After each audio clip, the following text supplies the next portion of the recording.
Hari Minggu adalah hari yang tidak disukai oleh para kucing. Hari ini hari mandi. Aduh, kepalaku pusing. Sepertinya hari ini adalah hari terakhirku. Kamu? Kenapa, Ameong?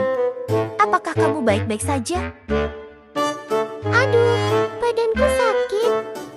Jika hari ini hari terakhirku, berikan aku snack tuna.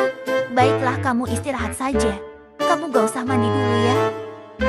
Hihihihi, rencanaku berhasil.